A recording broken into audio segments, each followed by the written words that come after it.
Hello YouTube, and welcome back to another VEDA for my SpydaLog vlogs. I've been at work today and obviously I'm now at home.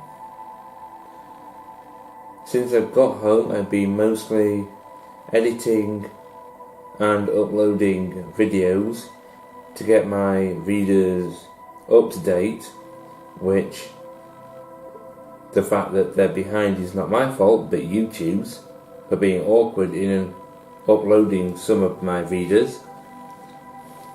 But anyway, what I want to talk about today is my summer in the city experience.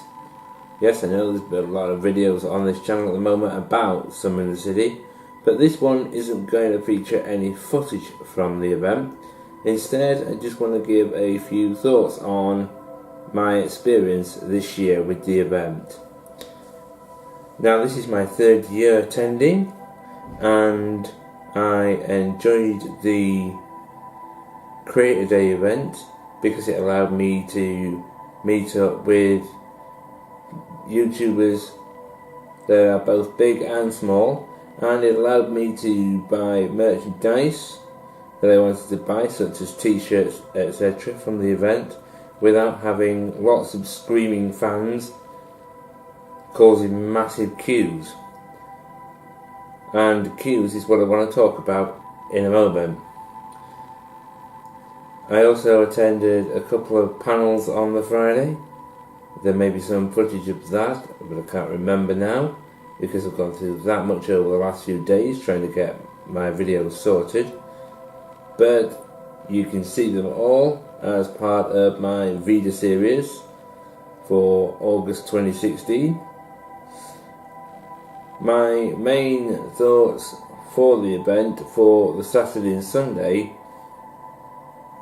are that there are some panels that I had to miss from just the massive amount of queues for the panels that I wanted to attend on both the Saturday and the Sunday. And this on the Sunday was partially caused by the massive queues for getting wristbands for the meet and greets. Now, I know the organisers were hoping that the way they did it this year would improve on queuing times based on how they did it last year, but I think in a way the way it was done in 2015 was a much better way of organising it, because yes, I missed one or two panels and things I wanted to see, but it made it a lot quicker to get the wristbands, and then you were able to turn up at any point, providing they hadn't closed the queue for entry to your meet and greet, so that you could do all the things. So if there was a panel for an hour, say between 4 and 5, and your meet and greet was between 4 and 6, you could go to the panel and then go to the meet and greet afterwards. But this year they decided, instead of giving the meet and greet wristbands out in the same hall that they were doing the main wristbands for the event, so they knew who was supposed to be attending what days, they decided that they would do it differently and would make it so the meet and greets you would queue half an hour before in order to get your entry wristband for the meet and greet. The problem with this is there are multiple meet and greets at the same time, and then you end up in a massive queue that extended all the way along the fence to separate the main stage from the meet and greets, which doubled back on itself, went all across the back room where the main stage was, and then all the way through to the main entrance of where everyone was coming into the event, within the first room that you had to go through, which meant that there was several hundred people all queuing at once, and it therefore delayed how quickly you could get to the meet and greet, so then you ended up near the back of the queues because there was so many people waiting. So I think next year they need to possibly go back to how it was last year, or think of a new strategy, because I don't think it worked this year. Also, the queues didn't really help for the not the meet and greets, but the panels, because on the Saturday and Sunday, on a couple of occasions, I think it was on the Saturday, I ended up missing a couple of the panels I wanted to attend because of how late I actually got into the queue, as in like about 5 to 10 minutes before it was supposed to start. And it meant on one occasion at least, there was one specific panel I wanted to go to, but I'm not saying which one, that got so full that I was unable to get in, and a load of us were turned away.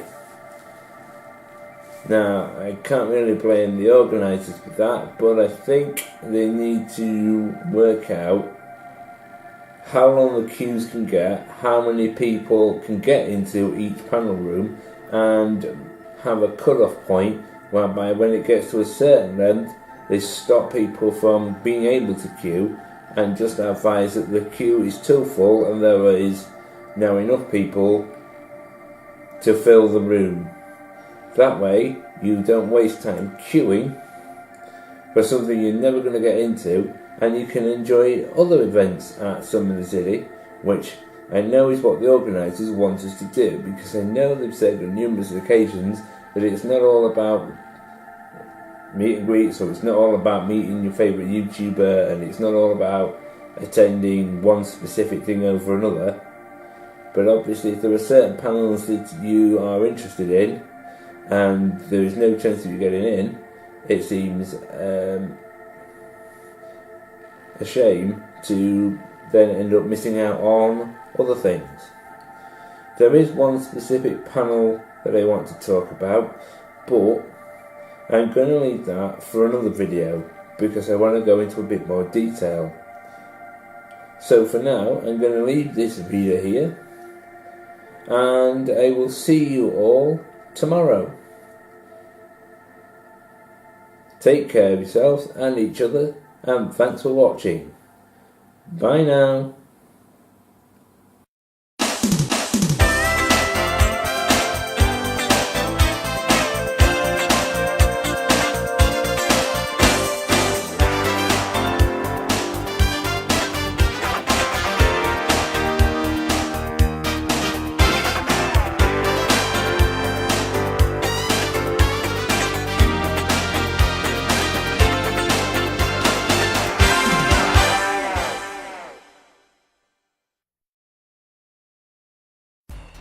Thank you for watching this SpydaLog.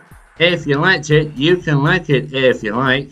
You can also share this on Twitter by clicking the click to tweet link in the description. Please also share with friends, family, work colleagues and acquaintances on social media.